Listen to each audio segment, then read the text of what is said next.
ORS అంటే ఇంక మీరే కనిపించారు.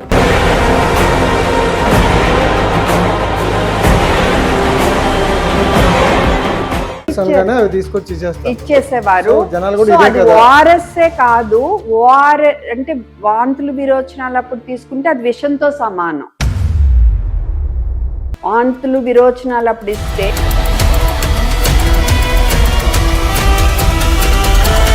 ఎందుకంటే ఆరోగ్యపరంగా ముందుకు వెళ్ళాలంటే డాక్టర్లు చెప్పారు.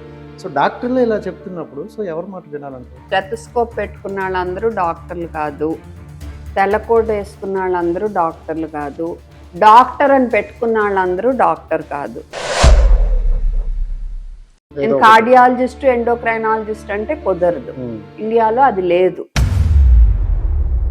ఎస్పెషల్లీ అందం విషయంలో, ఎస్పెషల్లీ టీనేజర్స్, ఇది చాలా కాంప్లెక్స్ అయిపోతుంది అన్నమాట. సోషల్ మీడియాలో ఈ క్రీమ్లు, ఆ క్రీమ్లు, స్టిరాయిడ్ క్రీమ్లు, ఇంకేవేవో చెప్తున్నారు. సో అంటే సెలబ్రిటీస్ కూడా కొంతమంది అలాంటి ప్రోడక్ట్ ని సపోర్ట్ చేయడం కరెక్ట్ అంటారా? కాదు, అసలు ఫెయిర్నెస్ అనే మాటే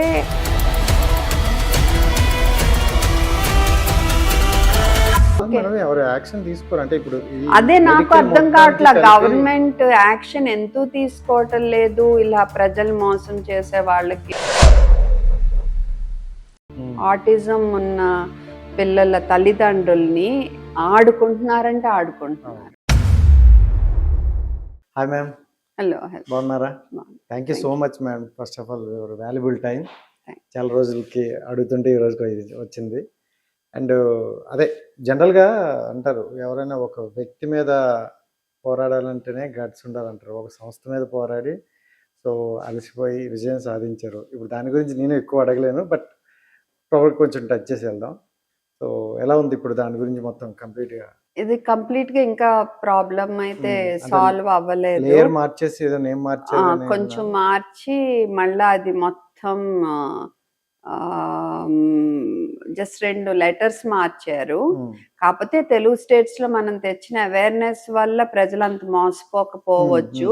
బట్ నార్త్ ఇండియాలో అక్కడ ఇంకా ఓఆర్ఎస్ అని అడిగితే ఇదే ఇస్తున్నారు అనేది మన దగ్గర కొన్ని ఎవిడెన్స్లు కూడా ఉన్నాయి. సో అది ఇంకా జరుగుతూ ఉంది. దాని గురించి ట్రేడ్ మార్క్ లో అబ్జెక్షన్ పెట్టాను, చూద్దాం ఏమవుతుందో. బట్ అట్లీస్ట్ చాలా మందికి సిటీస్ లోను, సౌత్ ఇండియాలోను అయితే బాగా చాలా వరకు వెళ్ళింది. సౌత్ ఇండియాలో బాగా వెళ్ళింది. కొన్ని ఇక్కడ మెడికల్ దగ్గరికి వెళ్తుంటే వాళ్ళు అది ఇస్తున్నా ఇది కాదని గట్టిగా చిన్న ప్యాకెట్లు ఇవ్వండి, మేము వాటర్ లో కలుపుకుంటాం అని అంటారు. సో ఆ అవేర్నెస్ క్రియేట్ చేసినారు, దానికైతే మనం హెడ్స్ అప్ చెప్పుకోవాలి. బట్ మనం ఎంత చేసినా కూడా వాళ్ళు మళ్ళీ ఇంకా ప్రాపర్ గా వేరే ప్లాన్. అదే నాకు అర్థం కావట్లా. 20 ఏళ్ళు పిల్లల ప్రాణాలతో ఆడుకుని కూడా ఇంకా ఇప్పటికీ కూడా కొంచెమైనా వాళ్ళకి అంటే మళ్ళా మనం అదే బ్రాండ్ దాని మీద అమ్మాలి అని చూడటం. అదే కాకుండా ఈ ERZ అనే దాంట్లో సుక్రలోజ్ అని వాడతారు. ఆ సుక్రలోజ్ రోజు తీసుకోవటం కూడా మంచిది కాదని చెప్పబడుతుంది. అందులోనూ పిల్లల విషయంలో అస్సలు వద్దు. కానీ ఇది రోజు తాగొచ్చు అని మార్కెట్ చేపించటం అవన్నీ ఇంకా అది చాలా తప్పు మేడం. అంటే జనరల్గా ఒక అంటే మీరు ఒక కామన్ మ్యాన్గా చూసుకుంటే సో ఇలాంటి వాటి మీద మనం ఏదైనా అవేర్నెస్ క్రియేట్ చేయాలనుకునేటప్పుడు మన మీద వచ్చే ప్రెజర్స్ ఎక్కువ ఉంటాయి. మీరు ఏం చెప్పాలనుకుంటున్నారో పక్కన పెడితే అటు నుండి వచ్చే కామెంట్స్ కావచ్చు, వాళ్ళ నుండి వచ్చే ప్రెజర్స్ కావచ్చు, ఇది తీసుకోవడం చాలా కష్టం. So how can you handle this ma'am ఆ టైంలో? తప్పలేదు. ఇప్పుడు ఒకసారి యుద్ధంలో దిగాక నువ్వు వెనక్కి అడుగు వేస్తే మొత్తం నిర్వీర్యం అయిపోతుంది కదా. ఇప్పుడు నేను వెనక్కి తగ్గాను వీళ్ళకి భయపడి అంటే ఇంకెవరు తీసుకోరు. అంటే దాని అర్థం ఏంటి? ఎంతో మంది పిల్లల జీవితాలు రిస్క్ లో పడుతున్నా నేను వీళ్ళు మాట్లాడే పిచ్చి మాటల కోసం భయపడి వెనకడుగేస్తున్నట్టు. ఇంకా అలాంటప్పుడు నేను ముందు దిగకుండా ఉండాలి. అంటే ఎక్కడైనా అనిపించింది మేడం దిగిన తర్వాత ఇలాంటి మాట్లాడారు? అన్నప్పుడు చిరాగ్గా అనిపిస్తుంది, కోపం రావచ్చు ఎప్పుడన్నా, బట్ వెనకడుగేయాలని అయితే ఎప్పుడు ఒక్క సెకండ్ కూడా అనిపించలేదు. మనం బీయింగ్ డాక్టర్గా చెప్పండి, అంటే మనం ఎంబీబీఎస్ కానీ లేకపోతే మెడిసిన్ చదువుతున్నప్పుడు ఒక గోల్స్ డ్రీమ్స్తో మనం స్టార్ట్ చేస్తాం కెరియర్. సో ఫస్ట్ ఇయర్లో కానీ సెకండ్ ఇయర్లో కానీ ఒక్కొక్కటి నేర్చుకుంటా కొత్తదానాన్ని మనం చూపించాలి, నెక్స్ట్ వచ్చే జనరేషన్లో మనం అంటూ ఒక మంచి డాక్టర్గా ఉండదు అనుకుంటాం. బట్ వన్స్ మనం రిలీవ్ అయిపోయిన తర్వాత మళ్ళీ ప్రాక్టీస్ చేసే కానీ హాస్పిటల్ పెట్టిన తర్వాత కొన్ని ప్రెజర్స్ వల్ల లేకపోతే దేని వల్ల కానీ వాళ్ళు కూడా మౌలైపోయి, సో అంటే నేను ఎందుకు అంటున్నానంటే సేమ్ ఇదే ఓఆర్ఎస్ గురించి క్యాన్సర్ హాస్పిటల్కి వెళ్ళాను. జస్ట్ ఏమేమి పెట్టచ్చు అని అడిగేటప్పుడు వాళ్ళు లిక్విడ్స్ ఏమేమి అని చెప్పారు, దాంతోపాటు ఓఆర్ఎస్ అని చెప్పేశారు. ఓఆర్ఎస్ అన్నారా, ఓఆర్ఎస్ఎల్ అన్నారు? ఓఆర్ఎస్ అన్నారు. ఓఆర్ఎస్ మంచిదేగా మరి. ఓఆర్ఎస్ అంటే మనకి ఏంటంటే ప్యాకెట్ అని అన్నారు, ఓఆర్ ప్యాకెట్ ఓఆర్ఎస్. అసలు ఓఆర్ఎస్ అంటే ఓరల్ రీహైడ్రేషన్ సాల్ట్స్. ఓకే, మనకి మోషన్స్, వామిటింగ్, ఎండ దెబ్బ, బాగా జ్వరం అది ఉన్నప్పుడు మనం తాగాలి, అంతేకాని రోజు తాగేది కాదు, అదొక మందు. ఓకే, యాక్చువల్ గా అది ఒక ప్యాకెట్ లో salt mixture. Okay, salt glucose mixture. అది 4 grams అయితే కనుక 4.1 to 4.4 grams అయితే కనుక 200 ml నీళ్లలో కలుపుకోవాలి. అదే 20.5 grams అయితే లీటర్ నీళ్లలో కలుపుకుని శుభ్రమైన నీళ్లలో, తాగే నీళ్లలో కలుపుకుని 24 గంటల వరకు వాడుకోవచ్చు. ఇప్పుడు ఓఆర్ఎస్ఎల్ అనే వాళ్ళు ఏం చేశారు, అది 5 teaspoon చక్కెర ఉన్న టెట్రా ప్యాక్ ని ఆ పేరు ఓఆర్ఎస్ అని పెట్టుకుని పక్కన ఒక ఎల్ పెట్టుకుని సరికి మొత్తం కంట్రీ అంతా అదే ఓఆర్ఎస్ అనుకునే స్టేజ్ కి తీసుకొచ్చారు. Publicity madam, publicity, marketing and pharmacies లో, హాస్పిటల్స్ లో అసలు ఓఆర్ఎస్ లేకుండా చేయటం. ఇంకా అసలు ఎక్కడికి వెళ్ళినా మీకు ఇవి ఇచ్చేవాళ్ళు తప్ప ప్యాకెట్లు ఎవరు ఇచ్చేసేవారు. అది ఓఆర్ఎస్ కాదు, ఓఆర్ఎస్ అంటే వాంతులు విరోచనాలు అప్పుడు తీసుకుంటే అది విషంతో సమానం. ఎందుకంటే అది విరోచనాలను పెంచేసి డీహైడ్రేషన్ ఎక్కువ చేసి పిల్లల ప్రాణాలతో ఆడుకునే మరి అదే కదా, అందుకే అంత గట్టిగా మొండిగా ఫైట్ చేసిందే అందుకు. ఆ బాధతోనే, ఆ కోపంతోనే, కచ్చితోనే. ఇప్పుడు నువ్వు మందుని నీ టెట్రా ప్యాక్ మీద పేరు పెట్టేసుకుని ఒక ఎల్ అక్షరం తగిలించుకుని ఇదే మందని అమ్ముతున్నావు, అది వాళ్ళకి విషం అవుతుంది ఆ టైంలో, ఆ పరిస్థితిలో. వాంతులు విరోచనాలు అప్పుడు ఇస్తే నువ్వు అమ్మేది విషం అయిపోతుంది వాళ్ళకి, వాళ్ళ ప్రాణాలను రిస్క్ లో పెడుతుంది. తెలిసి కూడా నువ్వు 20 ఏళ్ళు అమ్మేవాలాగా. మన దేశంలో అందరూ వాళ్ళని ఊరికే ఫర్గివ్ చేసేసారు, క్షమించేశారు, అంతే ఈజీగా అయిపోయింది.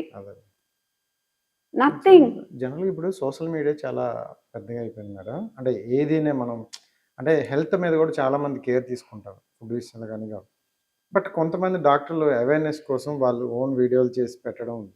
అంటే ఎలా ఉంటుందంటే ఒక డాక్టర్ ఏమో ఇది తినండి అంటున్నారు, ఒక డాక్టర్ ఇది తినకండి అంటున్నారు, ఒక డాక్టర్ ఇది మంచిది అంటున్నారు, అదే డాక్టర్ అది ఎందుకు మంచిది కాదులే, మంచిది కాదు అది పర్లేదు ఆ డాక్టర్ అలాగే చెప్తారు, కొంతమంది ఇలా చెప్తారు అంట.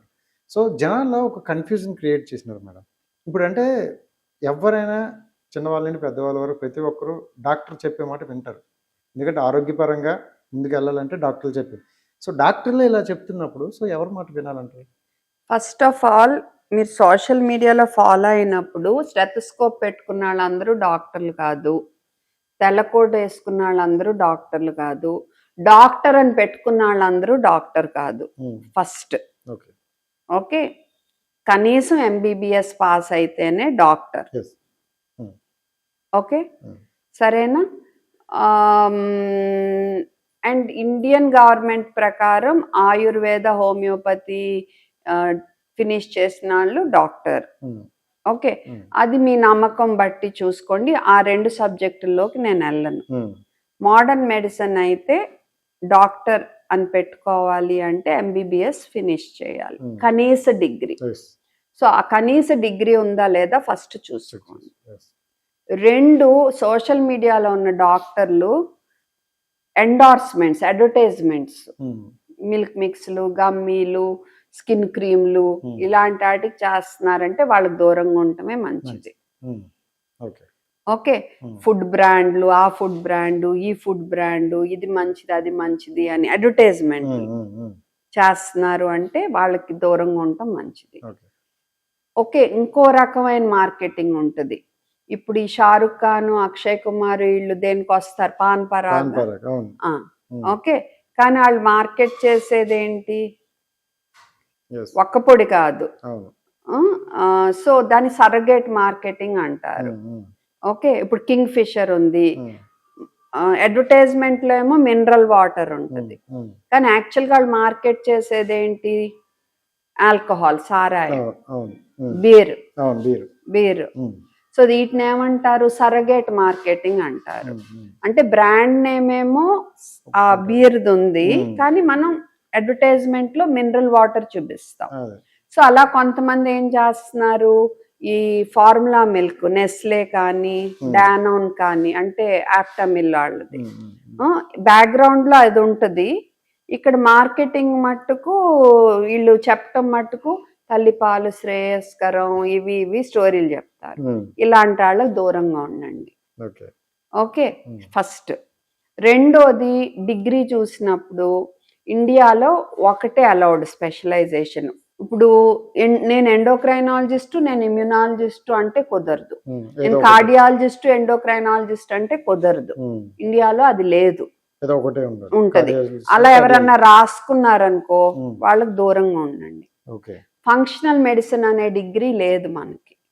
ఎవరన్నా ఫంక్షనల్ మెడిసిన్ అని పెట్టి మీకు ఏయో చెప్పి వేలకు వేలు తీసుకుంటుంటే దూరంగా ఉండండి.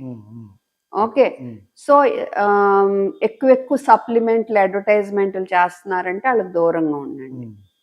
సో ఇలా మీరు చూసుకుని, మీరు కొన్ని రీల్స్ చూస్తే మీకు ఎవరు నిజాయితీగా చెప్తున్నారు అనేది క్లియర్గా తెలిసిపోతుంది. ఆ చెప్పే వాళ్ళు కూడా గైడ్ లైన్స్ ప్రకారం ఇలాగా అని చెప్పారనుకోండి, అది కొంచెం కరెక్ట్ ఉంటుంది. ఎందుకంటే గైడ్ లైన్స్ అంటే మనకు టెక్స్ట్ బుక్ లో వచ్చేంత వరకు ఉంటాయి అన్నమాట. ఏంటి, ఇప్పుడు నేను ఒక స్టడీ చేశాను, ఒక 100 మందిని చూసి, ఇదిగో వీళ్ళలో ఐరన్ డెఫిషియన్సీ ఉంటే నేను ఐరన్ ఇవ్వాల్సి వచ్చింది, ఇలా నేను స్టడీ చేశాను. ఇలా ఎన్నో స్టడీలు, సరిగ్గా చేసిన స్టడీలు చూసి దాన్ని బట్టి రూల్స్ ఫామ్ చేస్తారనమాట. వాటిని గైడ్ లైన్స్ అంటాం. సో ఎవరైనా గైడ్ లైన్స్ కోట్ చేసి చెప్పారనుకో కరెక్ట్ గా, సో అది కరెక్ట్ ఇన్ఫర్మేషన్ కింద తీసుకోవచ్చు. సో అలా మీరు వినే కొద్దీ మీకే తెలుస్తుంది నిజాయితీగా చెప్తున్నారా, ఊరికే జస్ట్ వాళ్ళ సోషల్ మీడియా. డాక్టర్లు భయపెడుతూ ఉంటారు మేడం. అంటే జనరల్ గా ఒక పేషెంట్ వెళ్ళేటప్పుడు, సార్ ఇది ఎందుకు సార్, వేరే డాక్టర్ నాకు ఇలా చెప్పారు కదా అంటే, అయితే అక్కడికి వెళ్ళి చేసుకోండి, సో మీరు కాలే ఉంటారేమో, ఇంకొన్ని రోజులు ఉంటే ఇది ఈ జబ్బు ముదురుతుంది, ఇంకా మేము కూడా ఏం చేయలేము అని కొంచెం ఒక భయాందోళన క్రియేట్ చేస్తారు. అంటే ఇప్పుడు ఈ పేషెంట్ కి ఇది కరెక్ట్, ఇది అవసరమని నాకు అనిపించింది అనుకో, చెప్పాలి కదా, కానీ చెప్పే పద్ధతి ఉంటుంది.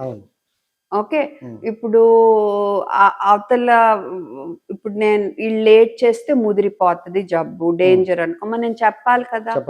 కానీ చెప్పటం అంటే, ఇప్పుడు నేను ఎథిక్స్ లో మనకి అటానమీ అని ఒకటి ఉంటుంది. డాక్టర్స్ గా మాకు ఎథిక్స్ ఉంటాయి, నిబంధనలు అంటే values. Okay, autonomy, beneficence, non maleficence, justice, confidentiality. ఇందులో అటానమీ అంటే ఏంటంటే, నువ్వు ఏం ట్రీట్మెంట్ చేయాలి అనేది చెప్పు పేషెంట్ కి ఆర్ పేరెంట్ కి ఆర్ కేర్ టేకర్ కి, డెసిషన్ వాళ్ళది. నువ్వేదో నువ్వు చేయకపోతే వెళ్ళు అలా అంటే కుదరదు, నువ్వు ఎక్స్ప్లెయిన్ చేయి, డెసిషన్ వాళ్ళు తీసుకుంటారు. సో మీరు అన్నట్టు ఊరికే ఆరోగెంట్ గా, గర్వంగా మేము మాట్లాడకూడదు. ఓకే, క్లియర్ గా చెప్పాలి, బాబు నా బాధ్యతగా నేను చెప్తున్నా, తర్వాత మీరు డెసిషన్ తీసుకోండి, బట్ క్లియర్ గా వాళ్ళకి ఎక్స్ప్లెయిన్ చేయాలి. మరి రేపు ప్రాబ్లం ఏమొస్తుందంటే, రేపు ఇప్పుడు నేను చెప్పాను, వీళ్ళు ట్రీట్మెంట్ తీసుకోవాలా, రేపు 2 నెలలు అయ్యాక సడన్ గా నా మీద కేసేసారు అనుకో, నాకు ప్రూఫ్ ఉండాలి కదా, నేను చెప్పినా వీళ్ళు వినలేదనేది. ఓకే, దానికోసం అట్లీస్ట్ నేను వాళ్ళతో ఇదిగో doctor has explain but we decided మేము ఈ ట్రీట్మెంట్ తీసుకోకూడదని నిర్ణయించుకున్నాం అని డాక్టర్ ఒకవేళ సంతకం పెట్టమంటే పెట్టాలి మరి వాళ్ళు, ఎందుకంటే ఇది డాక్టర్ని ప్రొటెక్ట్ చేసుకోవటానికి. ఎందుకంటే అందరూ నిజాయితీగా ఉండరు. మళ్ళా రేపొద్దున్న డాక్టర్ నాకు చెప్పలేదు అంటే నాకు ప్రూఫ్ ఏంటి? కరెక్ట్, అలా కూడా ఉంటారు. అలా కూడా ఉంటది. సో రెండు రకాలుగాను చూసుకోవాలి. అంటే సారీ ఫర్ ది డిస్టర్బెన్స్. ఆ సిగ్నేచర్ విషయానికి వస్తే ఇప్పుడు మీరు అంటే ఎక్స్ప్లెయిన్ చేసేటప్పుడు మీ బాధ్యతగా మీరు సిగ్నేచర్ తీసుకుంటారు. ఓకే, ఎమర్జెన్సీలో కొన్నిసార్లు సిగ్నేచర్ తీసుకుంటారు. సో ఎమర్జెన్సీ పర్పస్లో వెళ్ళేటప్పుడు ఏంటంటే సిగ్నేచర్ పెట్టండి మేము ప్రయత్నిస్తాం అని అంటారు. వీళ్ళ వచ్చే ఫ్లోలో అంటే పేషెంట్కి ఏం అవ్వకూడదని సిగ్నేచర్ పెడతారు. బట్ టర్మ్స్ అండ్ కండిషన్స్ ఇవన్నీ ఉంటాయి కదా మేడం, అవి ఎవరు చదవరు, అంత చదివే వాళ్ళు కూడా ఉండరు. యాక్చువల్ గా చదవాలి, చదవలేకపోతే మనం ఎక్స్ప్లెయిన్ చేసి సిగ్నేచర్ పెట్టించుకోవాలి, అది రూల్. బట్ ఎక్కడ ఎక్స్ప్లెయిన్ చెయ్యట్లేదు మేడం, చెయ్యాలి. ఎందుకంటే నేను చూసిన ఎమర్జెన్సీలో మీరు సంతకం చెయ్యాలి, అది రూల్. వాళ్ళకి అర్థమయ్యే భాషలో చెయ్యాలి అది కూడా. సో అది ప్రజలు క్లియర్ గా మీరు దేనికి పెడుతున్నానని అడగాలి. అంటే అవేర్నెస్ అయితే వాళ్ళు రావాలంటారు కంపల్సరీ. ఎంతసేపు ఎక్స్ప్లెయిన్ చేస్తాం? 1 minute పడుతుంది ఎక్స్ప్లెయిన్ చెప్పట్లేదు. ఎలా అంటే ఇలా కొంచెం అది మా బాధ్యత.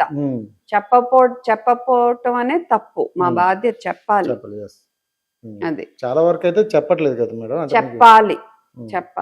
కంప్లీట్ గా అంటే మీరు ఇప్పుడు వరకు చూసిన దాంట్లో పాస్ట్ 10 years చూసుకుంటే ఒక డిఫరెంట్ ఉంది. అంటే తక్కువ కేసెస్ ఏదో ఒకటి. సో ఈ 5 yearsలో చిన్న పిల్లల నుండి పెద్దవాళ్ళ వరకు ప్రతి ఒక్కరికి ఏదో ఒక సమస్యలు వస్తున్నాయి. అది కొంచెం లాంగ్ టర్మ్లో రన్ అవుతున్నాయి. సో మీరు ఈ మధ్యకాలంలో చూసిన ఎక్కువ కేసెస్ ఏంటి? అంటే ఫస్ట్ కేసు అన్నాను నేను. ఓకే, సో రెండోది మెయిన్లీ ఊబకాయం అనేది పెరిగిపోయింది. Okay, obesity. 2 ఎలర్జీస్ బాగా పెరిగిపోయినాయి. ఎలర్జీ ఎడినాయిడ్ సంబంధించిన సమస్యలు పెరిగిపోయినాయి. మోషన్ ఫ్రీగా అవ్వకపోవటం, constipation and autism, attention deficit hyperkinetic disorder అంటాము. ఈ సమస్యలు ఎక్కువ అవుతున్నాయి. ఓకే, అండ్ బాగా ఎస్పెషల్లీ నేను పిల్లల డాక్టర్ని కాబట్టి పిల్లల విషయంలో చెప్తున్నాను. సో పిల్లలు కూడా ఎక్కువ ఇమీడియట్ గా వాళ్ళకి కావాల్సింది అయిపోవాలి అన్న టైప్ లో కూడా కొంత పెరుగుతున్నారు. సో ఇది ఇప్పుడు మనం చూస్తుంది. అండ్ టీనేజ్ లో ఏమో అండ్ ప్రికాషియస్ ప్యూబర్టీ, తొందరగా పెద్ద మనిషి అవటం ఆడపిల్లలు, అదొకటి. అండ్ టీనేజ్ లో అది తొందరగానే వీళ్ళు ఈ సోషల్ మీడియాకి అలవాటు పడటం. సో అదొకటి సమస్యగా ఇప్పుడు అవుతుంది. తర్వాత సోషల్ మీడియా మరి అంతే కదా, అది 2 రకాలుగాను వాడచ్చు సోషల్ మీడియాని. కానీ వాళ్ళ ఇష్టము, వాళ్ళ లైఫ్ అనే కొంతమంది పేరెంట్స్ సపోర్ట్ చేస్తారు. బట్ అదొక కంటిన్యూగా అడిక్షన్ అయిపోతుంది. అండ్ సోషల్ మీడియాలో ఏంటంటే జనరల్ గా ఎక్కువ మంది వాళ్ళ పరిస్థితి ఎలా ఉన్నా సోషల్ మీడియాలో పెట్టే మట్టుకు ఏంటో లైఫ్ అంతా చాలా బ్యూటిఫుల్ గా ఉన్నట్టు పెడతారు. సో ఒకరికొకరు కంపారిజన్ వచ్చేస్తుంది. వాళ్ళు అందంగా ఉన్నారు, నేను లేను, వాళ్ళు హ్యాపీగా ఉన్నారు, నేను లేను, ఓ ఇలా ఉండాలా మనము. ఎస్పెషల్లీ అందం విషయంలో, ఎస్పెషల్లీ టీనేజర్స్, ఇది చాలా కాంప్లెక్స్ అయిపోతుంది అన్నమాట. సో ఇలాంటి అండ్ సోషల్ మీడియాలో ఈ క్రీమ్లు, ఆ క్రీమ్లు, స్టిరాయిడ్ క్రీమ్లు, ఇంకేవేవో చెప్తున్నారు. సెలబ్రిటీస్ కూడా అంటే ఇప్పుడు మనం ఎలా ఉందంటే ప్రస్తుతం సోషల్ మీడియాలో ఇన్ఫ్లుయెన్సర్స్ కావచ్చు, లేకపోతే సెలబ్రిటీలు కావచ్చు, వాళ్ళు చెప్తే వింటున్నారు. సో ఈజీ రీచ్ వెళ్ళడం వల్ల ఇది బాగుంటుందేమో. ఇప్పుడు బ్లాక్ ఉన్న అమ్మాయికి అరే నువ్వు 20 daysలో ఇలా వైట్ అవుతావు అంటే కొంచెం అట్రాక్షన్ అవుతుంది అమ్మాయి. సో అంటే సెలబ్రిటీస్ కూడా కొంతమంది అలాంటి ప్రోడక్ట్ ని సపోర్ట్ చేయడం కరెక్ట్ అంటారా? కాదు, అసలు ఫెయిర్నెస్ అనే మాటే ఈ మధ్య ఆగిపోయింది. ఇదివరకు ఫెయిర్నెస్ క్రీమ్లు అని వచ్చాయి, ఇప్పుడు లేవు. కానీ ఇప్పుడు ఏం మోసం చేస్తున్నారంటే ఫెయిర్నెస్ క్రీమ్ అనకుండానే అందులో స్టిరాయిడ్ ఏదో పెట్టి కొంచెం తెల్లగా యాడ్ చేసి వాళ్ళు ఇండైరెక్ట్ గా మార్కెట్ చేస్తున్నారు. దానివల్ల బోల్డ్ అంత నష్టాలు జరుగుతున్నాయి. సో సో అదే కాకుండా ప్రోటీన్ అనేది ఒక ఫ్యాడ్ అయిపోయింది. సో ప్రోటీన్ సరిపోను తినాలి, అంతేకాని అతిగా తినక్కర్లా. అండ్ మోర్ ఓవర్ 15 ఏళ్ళలో పిల్లల విషయంలో ప్రోటీన్ ఫుడ్ నుంచి రావాలి. ప్రోటీన్ పౌడర్ రేర్గా, అది కూడా డాక్టర్తో కన్సల్ట్ చేసి ఫుడ్ ద్వారా అందకుండా తను ఏదైనా సమస్య ఎదుర్కొంటుంటే అప్పుడు దాన్ని బట్టి ప్రోటీన్ పౌడర్ విషయం డిస్కస్ చేస్తాము. ఇప్పుడు అలా లేదు, ఎవరి కాళ్ళు డిసైడ్ అయిపోతున్నారు. సో అంటే పాజిటివ్ కొంత మంచిదే, సరిపోను ప్రోటీన్ మనం తీసుకోవాలనేది మంచిది. కానీ ప్రోటీన్ పౌడర్లు, మిల్క్ మిక్సెస్, అలా అడ్వర్టైజ్మెంట్స్, అలా అట్లీస్ట్ 15 ఏళ్ళలో పిల్లని వదిలేయండి. వాళ్ళు షార్ట్ కట్స్ అలవాటు చేయొద్దు. వాళ్ళకి చక్కగా హోమ్ మేడ్ ఫుడ్, మంచిగా బ్యాలెన్స్డ్ ఫుడ్, సరిపోను ప్రోటీన్ ఉండేటట్టు, సరిపోను ఆకుకూరలు, కాయగూరలు, పండ్లు, నట్స్, పిండి పదార్థాలు ఉండేటట్టు, తక్కువ జంక్ ఉండేటట్టు పెంచుకోండి పిల్లల్ని. ఆ టైం అంటే 15 ఇయర్స్ లోపు అవడం వల్ల వాళ్ళకి తర్వాత పిసిఓడి ప్రాబ్లమ్స్ ఎక్కువ వస్తున్నాయి అని విన్నాం. అదే ఈ ఒబెసిటీ వల్ల వస్తున్నాయి. అండ్ ఇప్పుడు పిసిఓడికి పేరు మార్చారు. ఓకే, ఎందుకంటే మొన్నటి వరకు ఓవరీసిస్ అనుకున్నారు, బట్ ఇప్పుడు మెయిన్లీ అది ఒక మెటబాలిక్ డిసార్డర్. అంటే బాడీలో మనం ఫుడ్ విషయం కానీ అతిగా తింటాము, మనం ఎక్సర్సైజ్లు అయి సరిగా చేయకపోవటము, అండ్ కొంత మనకి ఆల్రెడీ జెనెటిక్ గా అది వచ్చే తత్వం ఉన్న, ఇవన్నీ కలిపిన ఫ్యాక్టర్స్ వల్ల మెటబాలిక్ డిసీజ్ అది, సారీ మెటబాలిక్ సిండ్రోమ్ కింద దాన్ని చూస్తున్నారు. ఇప్పుడు ఒట్టి ఓవరీకి సంబంధించిందిలా కాదు, లైఫ్ స్టైల్కి సంబంధించి ప్లస్ మన జీన్స్ కి సంబంధించి అన్నిటికీ సంబంధించిన సమస్యలాగా, ఒక మెటబాలిక్ సమస్యలాగా చూస్తున్నారు. సో మెయిన్ ఏంటంటే మీరు హెల్తీ ఫుడ్ హ్యాబిట్స్ ముందు నుంచి అలవాటు చేయటం, పిల్లలకి మంచిగా ఎక్సర్సైజ్ ఉండేట్టు చూడటం, ఎప్పుడు ఒకచాటే కూర్చొని ఉండకుండా ఉండటం చూడటం, స్ట్రెస్ లెవెల్స్ తగ్గించుకోవటం, ఇలాంటివన్నీ చూసుకుంటే ఈ ప్రాబ్లము వచ్చే ఛాన్స్ పిల్లలకి మీరు అంటే ఒక ఫుడ్ సజెస్ట్ చేయాలంటే, ఇప్పుడు బ్యాలెన్సింగ్ ఫుడ్ అంటారు. సో జనరల్ గా ప్రతి డాక్టర్ బ్యాలెన్స్ ఫుడ్ అంటారు, కానీ బ్యాలెన్స్ ఫుడ్ అంటే ఏంటి, ఏ టైప్ ఆఫ్ ఉంటుందండి? సో సంవత్సరం దాటాక మీరు మీ బిడ్డ తినే ఫుడ్ ఒక ప్లేట్ లో పెట్టి దాన్ని 2 భాగాలు చేస్తే, సమాన భాగాలు, ఒక భాగం అంతా పండ్లు, కాయగూరలు, ఈ భాగం అంతా కార్బోహైడ్రేట్ రిచ్ ఫుడ్స్ అంటే పిండి పదార్థాలు అంటాం తెలుగులో, అండ్ ప్రోటీన్ రిచ్ ఫుడ్స్ అంటే మాంసాహారం అంటాము, బట్ ఆ పేరు ప్రోటీన్ అంటేనే ఈజీ. ఓకే, సో అందులోనూ వెజిటేబుల్ కొంచెం ఎక్కువ, ఫ్రూట్ కొంచెం తక్కువ, కార్బోహైడ్రేట్ కొంచెం ఎక్కువ, ప్రోటీన్ కొంచెం తక్కువ, ప్రోటీన్ రిచ్ ఫుడ్స్. యాక్చువల్లీ అన్నంలో కూడా ప్రోటీన్ ఉంటుంది, బట్ ప్రోటీన్ ఇంకొంచెం ఎక్కువ ఉండే ఫుడ్స్ ని ప్రోటీన్ రిచ్ ఫుడ్స్ అంటాము. Okay, so protein rich foods ఏంటి? వెజిటేరియన్స్ కి అయితే దాల్ అంటే పప్పులు, పెసరపప్పు, మినపప్పు, సారీ కందిపప్పు, రాజ్మా, చోలే, సోయా, తర్వాత ఈ నట్స్, చిక్కుళ్ళు, ఇవన్నీ. అండ్ తర్వాత నాన్ వెజిటేరియన్ అయితే గుడ్డు, చికెను, ఇవన్నీ. ఇవి కాకుండా ప్రోటీన్ పాలు, పెరుగు నుంచి కూడా వస్తాయి. పాలు పెరుగు కలిపి 500 ml దాటకూడదు ఒక రోజులో. అండ్ కార్బోహైడ్రేట్స్ అంటే మనం తినే అన్నం, ఇడ్లీ, చపాతి, ఇలా రైస్, గోధుమ, మిల్లెట్స్, ఇవన్నీ. సో అందులో కొంచెం ఫైబర్ ఉండాలి.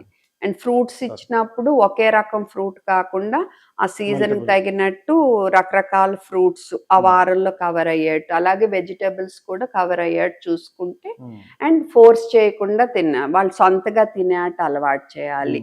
సో ఇంత తిన్నా ఈ బ్యాలెన్స్ మెయింటైన్ చేస్తే ఆటోమేటిక్గా వాళ్ళు హెల్తీగా గ్రో అవుతారు.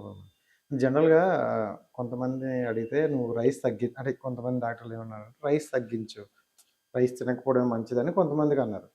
అదే విషయం నేను కొంతమందికి ఊర్లో ఉన్న వాళ్ళకి చెప్తే, రైస్ ఎందుకు అంత తింటారు, కొంచెం రైస్ తగ్గించండి అని చెప్తే, మా తాతలు రైస్ తినేవి ఉన్నారు, మా నాన్న వాళ్ళు రైస్ తినే ఎంత స్ట్రాంగ్ ఉన్నారు, రైస్ మానేమంటారు ఏంటి ఇప్పుడు అని అంటారు. సో ఏం తేడా వచ్చింది మేడం అప్పటికి రైస్లో? ఎందుకంటే పూర్తిగా రైస్ కూడా మానేయండి, అవాయిడ్ చేసేయండి అని కొంతమంది డాక్టర్లు చెప్తున్నారు. మానేమని నేనైతే చెప్పను. మీరు తినే ఆహారం ఈ రకంగా బ్యాలెన్స్ చేసుకోండి. ఇప్పుడు వీళ్ళు ఓన్లీ రోజు ఇంత రైస్ ఆవకాయ పచ్చడే తింటున్నారు అనుకో, పప్పు లేదు, ఏమీ లేదు, అందులో పెరుగు లేదు, ప్రోటీన్ అసలు ఏం లేదనుకో, అది మంచిది కాదు. ఇదివరకు రోజుల్లో బాగానే ఉన్నారు అంటే బాగానే ఎక్కడున్నారు, 40-45 ఏళ్ళు 50 ఏళ్ళకి చనిపోయేవారు ఇదివరకు, ఇన్ఫెక్షన్స్ వల్ల వాటి వల్ల. 5 ఆటకొచ్చాము. అండ్ ఇదివరకు పొలాలకు వెళ్ళేవారు, పనులు చేసుకునేవారు, ఏదో 3 పూటలు తినేవారు. ఇప్పుడు అలా ఎక్కడ, మనం 3 పూటలు తింటాము, మధ్యలో ఇంకెక్కడో ఆర్డర్ చేసుకుంటాము, ఇంకో చిప్స్ ప్యాకెట్ తింటాము, ఇవన్నీ ఉన్నాయి కదా. సో మీరు ఇవన్నీ మానేస్తే రైస్ ఏం తగ్గించుకోక్కర్లా. నిజంగా చెప్పాలంటే అతిగా తినొద్దు, సరిపడు తినండి, అండ్ తగినంత ప్రోటీన్ ఉండే చూసుకోండి. పాత రోజుల్లాగే ఏదైనా మితంగా తినకూడదు, మితంగా తినండి, అతిగా తినొద్దు, అండ్ అన్ని సరిపోను ఉండేట్టు చూసుకోండి. అంతేకాని టోటల్ గా మానేయాల్సిన అవసరం ఏం లేదు. మితంగా తినండి, మీ ఆకలికి తగినట్టు తినండి, అండ్ ఉట్టి అన్నము జస్ట్ పచ్చడి కాకుండా ప్రోటీన్, తర్వాత కాయగూరలు, పండ్లు, ఇవి మీ డైట్ లో ఉండేట్టు చూసుకోండి. అప్పుడు ఆటోమేటిక్ గా పాతకాలం లాగా ఉంటది. కానీ ఇప్పుడు కాలం అలా ఎక్కడుంది. కష్టం. అండ్ ఇంకోటి ఏంటంటే ఈ ఆటిజం ఉన్న పిల్లలు ఎక్కువగా, అంటే ఆటిజం అంటే కూడా చాలా మందికి తెలియదు, బట్ విలేజ్లో చూసుకుంటే వీళ్ళకి అలా చిన్నప్పటి నుండి ఉండడం వల్ల లేదు, పెద్దగా పట్టించుకోవట్లేదు కూడా. ఇప్పుడిప్పుడు అవేర్నెస్ వస్తుంది. బట్ ఈ ఆటిజం ఉన్న పిల్లల్ని హ్యాండిల్ చేసే విధానం కొంతమందికి రావట్లేదు మేడం.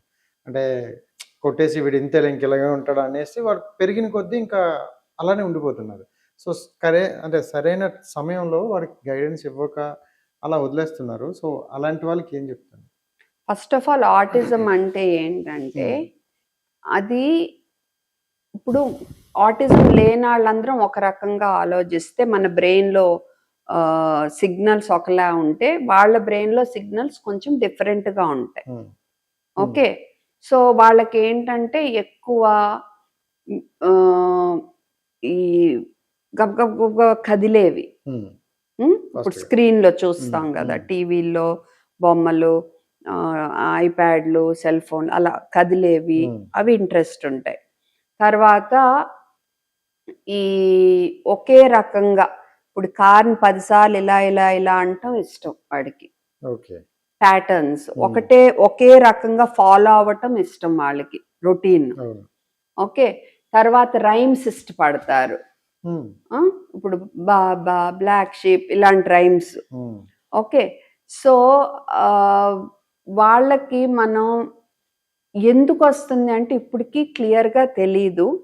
కానీ ఏమంటున్నారంటే ఆల్రెడీ వాళ్ళకి వచ్చే టెండెన్సీ, అంటే వచ్చే ఛాన్స్ జీన్స్ వల్ల ఏమన్నా ఉంటే దాని మీద ఎపిజెనెటిక్ మార్పులు, అంటే ఇప్పుడు ప్రపంచంలో వాళ్ళ చుట్టూ జరుగుతున్న మార్పులు యాడ్ అయితే అప్పుడు అది బయటపడుతుంది, లేకపోతే బయటపడకపోవచ్చు వచ్చే తత్వం ఉన్నా అని అంటున్నారు. అంటే ప్రపంచంలో ఇప్పుడు ఎక్కువ మార్పులు ఏమొచ్చినాయి మనకి, ఫుడ్ పిచ్చి పిచ్చిగా అయిపోయింది, ఎన్వైరన్మెంటల్ పొల్యూషన్ ఎక్కువ అయిపోయింది, పేరెంట్స్ పిల్లలతో స్పెండ్ చేసే టైం బాగా తగ్గిపోయింది, టీవీలు స్క్రీన్లు పెరిగిపోయినాయి. సో మనం ఇంకా క్లారిటీ అయితే రాలేదు ఎందుకు అనేది. అది చాలదన్నట్టు వ్యాక్సిన్ వల్లని అందరూ కొంతమంది అబద్ధాలు చెప్పి దాని గురించి సొమ్ము చేసుకోవటానికి చూస్తున్నారు. బంగ్లాదేశ్లో మీజిల్స్ వల్ల ఇప్పుడు ఎంతో 1000 మంది పిల్లలు చనిపోయారు. సారీ, 1000 మందికి మీజిల్స్ వచ్చింది, కొన్ని వందల పిల్లలు చనిపోయారు. ఓకే, మీజిల్స్ వల్ల. ఎంతమంది నెంబర్ నాకు గుర్తులేదు. ఎందువల్ల మేడం అది? పొంగు మీజిల్స్. ఎంఎంఆర్ వ్యాక్సిన్ మరి వాళ్ళు వేసుకోలేదో మరి ఏమైందో నాకు తెలీదు. నెంబర్ ఆఫ్ డెత్స్ గుర్తులేదు, కానీ చాలా 1000 మందికి అయితే వచ్చింది మీజిల్స్. వీళ్ళు సోషల్ మీడియా ఏమింది, మీజిల్స్ పొంగు వస్తుంది, జ్వరం వస్తుంది, తగ్గిపోతుంది అని చెప్తున్నారు. తగ్గిపోవటం మంచి వెల్ నరిష్డ్ ఉంటే, అంటే బాగా హెల్త్ బాగుంటే మేబీ బాగానే తగ్గుద్ది. కానీ వాళ్ళ ఆహారము ఇది సరిగ్గా లేని పిల్లలైతే వాళ్ళల్లో ఇంకా న్యూమోనియా ఇలా జబ్బు వచ్చి సీరియస్ అవ్వచ్చు. రెండో విషయం ఏంటంటే మంచిగా తగ్గిపోయినా 7వ సంవత్సరంలోనో 8వ సంవత్సరంలోనో 9వ సంవత్సరంలోనో సబ్ఎక్యూట్ స్క్లీరోజింగ్ పాన్ఎన్సెఫలైటిస్ అని రావచ్చు బ్రెయిన్కు సంబంధించి. ఇంకా అక్కడితో ఆ బిడ్డ బ్రెయిన్ డ్యామేజ్ అయిపోయి ఇంకా నెక్స్ట్ ఇంక పోయినట్టే మనకి. సో అందుకని మీజిల్స్ ప్రివెంట్ చేయటమే మంచిది. సో MMR వ్యాక్సిన్ తీసుకోవటమే మంచిది. వీళ్ళందరూ అబద్ధాలు చెప్పి, హోమియోపతి ఒక ఆయన ఉన్నాడు, అసలు ఎంత మందికి అబద్ధాలు చెప్పి చాలా చేస్తున్నారు హైదరాబాద్ లో. AM అనేదో ఉంది అతని పేరు. అదే నాకు అర్థం కావట్లా, గవర్నమెంట్ యాక్షన్ ఎందుకు తీసుకోవటం లేదు ఇలా ప్రజలు మోసం చేసే వాళ్ళకి అనేది నాకు. అంటే గవర్నమెంట్ నుండే కాకుండా ఇప్పుడు మెడికల్ గా మనం మేము చేయలేము, ఎందుకంటే మాది మెడికల్ కౌన్సిల్. సో అదొకటి. సో ఎనీవే, ఆటిజం అంటే ఏంటనేది మనకు ఒక ఐడియా వచ్చింది. సో మీరు పేరెంట్స్ గా ఫస్ట్ నుంచి బిడ్డ మొహంలో మొహం చూసి కొంచెం మాట్లాడండి, ఫస్ట్ నుంచి, పుట్టినప్పటి నుంచి. ఓకే. అండ్ ఆ తర్వాత కూడా రోజు బిడ్డతో చక్కగా టైం స్పెండ్ చేయాలి మీరు. స్క్రీన్ అనేది ఫోన్ కానీ ఐప్యాడ్ కానీ టీవీ కానీ 4 ఏళ్ళు నిండే వరకు అసలు వాళ్ళకి అవి ఏంటో కూడా తెలియకుండా పెంచాలి. మంచిగా ఆటలు ఆడించాలి పిల్లల్ని, మంచిగా వాళ్ళతో టైం స్పెండ్ చేయాలి, ఎక్కువ మంది జనంతో కలవాలి. ఫ్లాష్ కార్డులు, టీవీలు ఈ కాదు మాకు కావాలి, మంచిగా ఇంటరాక్ట్ అవ్వాలి, కబుర్లు చెప్పాలి. అంటే తినట్లేదు. అది మరి మీ పిల్లలు ఆటిజం స్టడీలో బోల్డ్ స్టడీస్ లో తేలింది ఏంటంటే స్క్రీన్ టైం ఎక్కువ ఉంటే ఆటిజం లక్షణాలు బయటపడే ఛాన్స్ ఎక్కువ ఉంటదని. సో ఇంక మీ ఇష్టం అమ్మా. సో అంటే చాలా మంది మీరు చెప్పేటప్పుడు వింటున్నారు, ఏదో అంటున్నారు, అంటే ఏదో అంటారు చూడండి, ఒక సమస్య వచ్చినంత వరకు వాళ్ళు పట్టించుకోరు అంటారు. సో అంటే నేను చూసా, మరి 1 year 2 years బాబుకి కూడా అక్కడ ఫోన్ ఇస్తేనే వెళ్ళి తినిపిస్తున్నారు అనమాట. అస్సలు చేయకూడదు, అస్సలు చేయకూడదు. ఇప్పుడు నేను ఇన్నేళ్ళు 2009 నుంచి నేను ప్రాక్టీస్ చేస్తున్నా హైదరాబాద్ లో. సో కొన్ని వేల మందిని చూసుంటా, ఫ్యామిలీస్ కదా. ఇన్నేళ్లలో ఫస్ట్ నుంచి నా దగ్గర ఫాలో అప్ అయిన, అంటే ఎప్పుడు మధ్యలో మిస్ అవ్వకుండా కంటిన్యూగా నాతో ఫాలో అయిన వాళ్ళైతే ఏళ్లతో లెక్క పెట్టగలను. ఆటిజం 4-5 ఉంటారు. అది కూడా మేము 15 months 18 months లో డిటెక్ట్ చేయటం, వెంటనే థెరపీస్ మంచి సెంటర్లో స్టార్ట్ చేయటం వల్ల వాళ్ళు దాని నుంచి బయటపడిపోయారు. అంటే బయటపడటం అంటే ఆ లక్షణాలు వ్యక్తపరచట్లేదు. సో అందరితో చక్కగా మాట్లాడుతున్నారు, అందరితో కలుస్తున్నారు, అంత నార్మల్గా. ఓకే. సో డెఫినెట్ గా ఈ విషయంలో చాలా గట్టిగా ఉండాలి. పేరెంట్స్ పిల్లలతో టైం స్పెండ్ చెయ్యాలి, స్క్రీన్ కి దూరంగా ఉంచాలి. అండ్ ఒకవేళ పిల్లలకి 15 నెలలకు కూడా మాటలు, 15-18 నెలలకు కూడా మాటలు రాకపోతే, ముఖ్యంగా మీరు చెప్పేది వింటలేదు, ఎటో చూస్తున్నాడు, మీ కళ్ళల్లో కళ్ళు పెట్టి చూడట్లేదు, అటు ఇటు పరిగెడతా ఉంటాడు తప్ప మిమ్మల్ని చూడట్లేదు బిడ్డ అంటే కనుక కంపల్సరీగా డెవలప్మెంటల్ పీడియాట్రిషియన్ కానీ, చైల్డ్ సైకియాట్రిస్ట్ కానీ, న్యూరాలజిస్ట్ కానీ, అండ్ చైల్డ్ సైకాలజిస్ట్, వీళ్ళ మాత్రమే కలవాలి. కలిసాక కూడా థెరపీలు చెప్పినప్పుడు థెరపీ సెంటర్లో కూడా పేరెంట్స్ని అలౌ చేసే థెరపీ సెంటర్లకు మాత్రమే వెళ్ళాలి. ఓకే. మొన్న ఈ మధ్య ASH తో స్టార్ట్ అవుద్ది ఆ సెంటర్. మొన్న పేరెంట్స్ వచ్చారు నాకు వాళ్ళు జస్ట్ ఎగ్జామిన్ చేస్తుంటే పన్ను నల్లగా ఉంది. ఏంటి బాబు పన్ను నల్లగా ఉంది, దెబ్బ తగిలిందా అని అడిగా పేరెంట్స్ని. బాబుది నల్లగా ఉందంటే ఆ సెంటర్లో బాబుని పెట్టి బయటకు వచ్చేసరికి పళ్ళంతా రక్తం, నోరంతా. ఓకే. దెబ్బ ఎలా తగిలిందంటే వాళ్ళు చెప్పట్లా. CCTV అడిగితే ఎప్పుడో వాళ్ళకి ప్రూఫ్ లేదు. ఓకే. సో మొన్న మెసేజ్ పెట్టింది ఆమె నాకు. కొట్టి ఏమో ఎలా తగిలిందో ఇప్పటికీ మనకు ఏదైనా. తెలియదు. అమ్మ కనీసం ఇప్పుడైనా పీడియాట్రిక్ డెంటిస్ట్ కి చూపించండి, చీము పడితే మిగతా అంత ఎఫెక్ట్ అవుతుంది అని చెప్తే చూపించారు.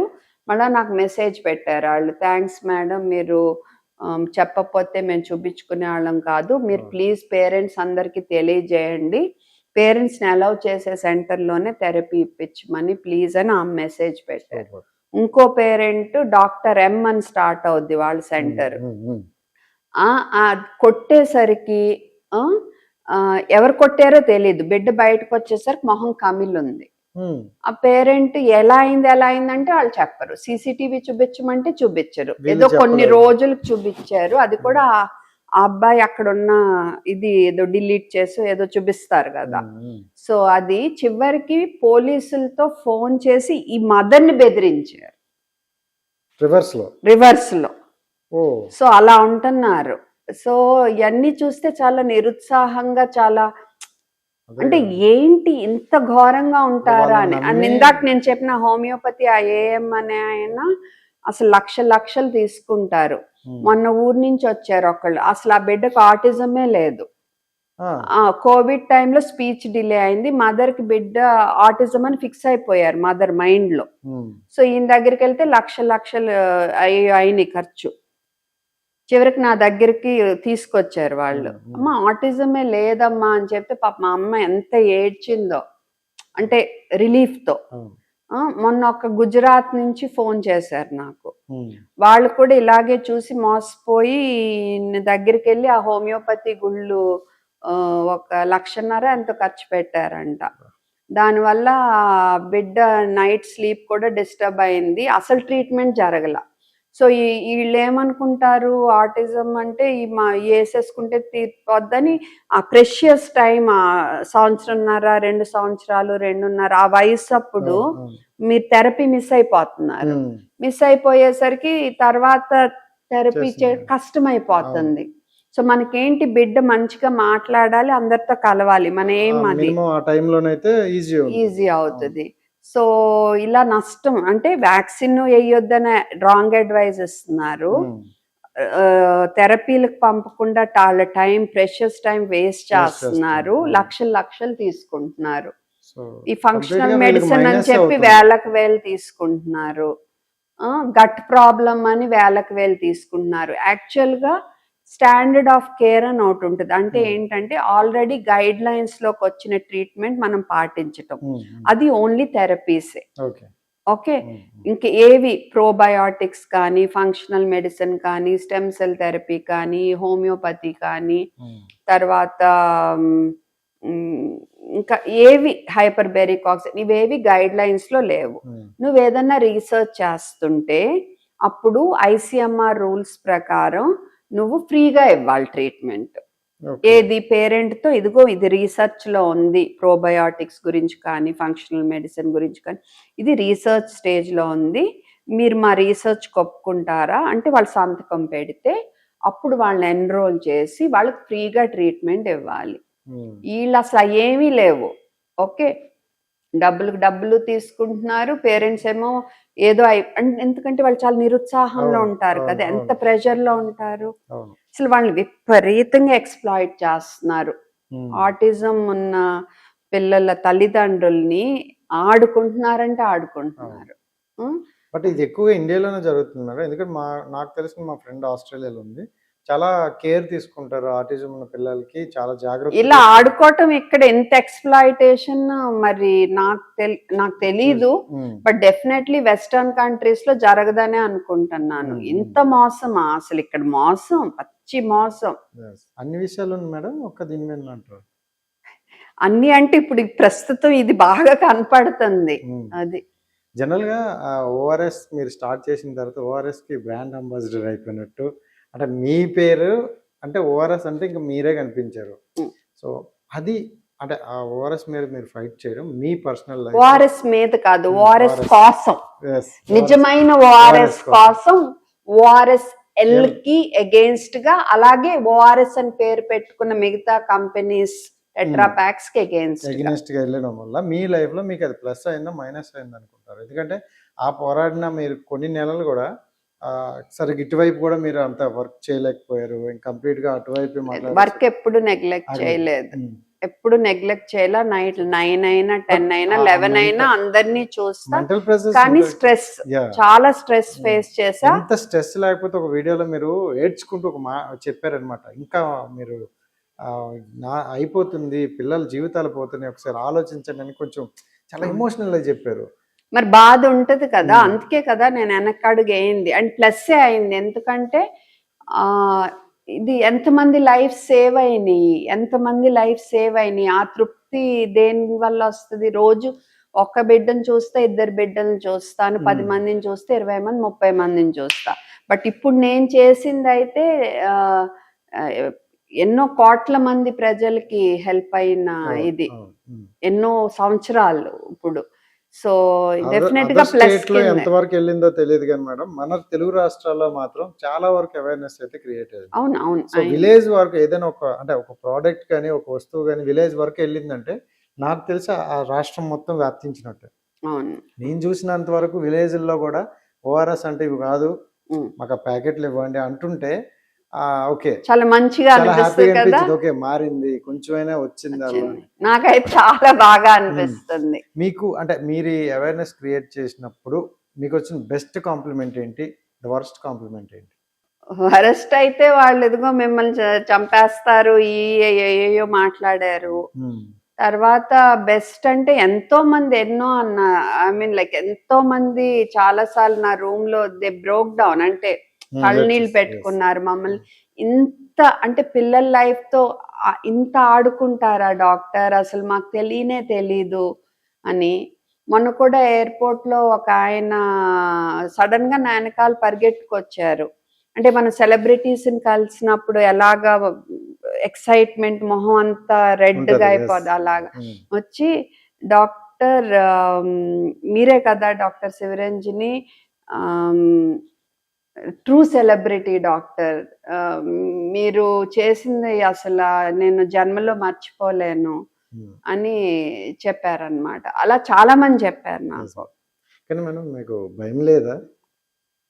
భయం అంటే మరి వాళ్ళు నోటీసులు అయ్యి పంపారు అవన్నీ కదా. సో ఇప్పుడు వాళ్ళు మేడం భయం ఎందుకన్నానంటే, బిఫోర్ ఇంత ముందు వరకు కొన్ని చూసినప్పుడు చిన్న చిన్న ప్రోడక్ట్ల మీద మాట్లాడితేనే వాళ్ళతో వీళ్ళతో భయపెట్టేసి అది చేస్తాం ఇది చేస్తాం అంటారు. మీరు చాలా పెద్ద ప్రాజెక్టులతో, సో ఇది పెద్ద ఇన్వాల్వ్మెంట్ ఉన్న దీంతో క్రియేట్ అయినారు కదా. అంటే ఒక రకంగా ఏంటంటే పెద్ద కంపెనీ, చాలా పెద్ద కంపెనీ, కాకపోతే ఏంటంటే పబ్లిక్ అవేర్నెస్ చాలా వచ్చింది. మేబీ వాళ్ళే నా బలమేమో. సో వాళ్ళ గురించి భయపడి కూడా వాళ్ళు ఏమి స్టెప్ తీసుకుని ఉండకపోవచ్చు. అండ్ ఇంకోటి ఏంటంటే వాళ్ళు ధనవంతులు.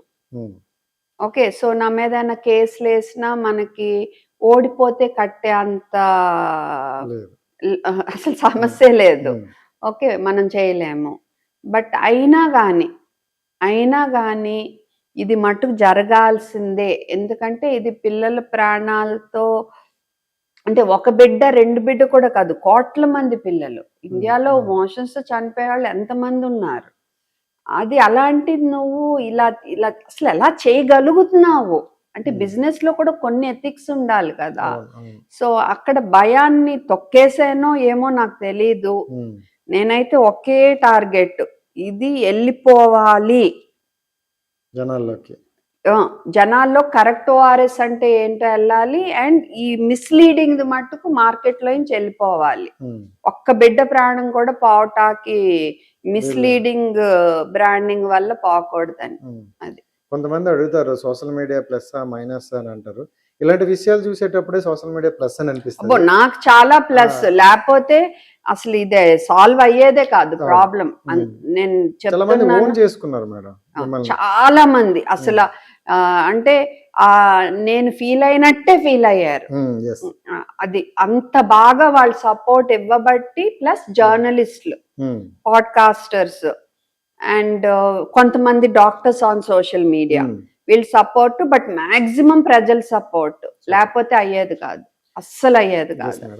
అంటే మీరు మీ లైఫ్ లో ఎప్పుడు ఇలా నేను మాట్లాడాలి ఒక దీని మీద అని ఎప్పుడైనా అనుకున్నారు మేడం? అనుకోవటం కాదు, చిన్నప్పటి నుంచి నేను ఉంటది కదా. ఐడియలిస్ట్. Yes, yes. చాలా ఐడియల్ గా ఇలా ఉండాలి, ఇలా ఉండాలి, ఇలా చేయాలి, ఏదో ఒకటి చేసేయాలి సమాజానికి, ఏదో ఒకటి చేసేయాలి, ఏదో ఒకటి చేసేయాలి.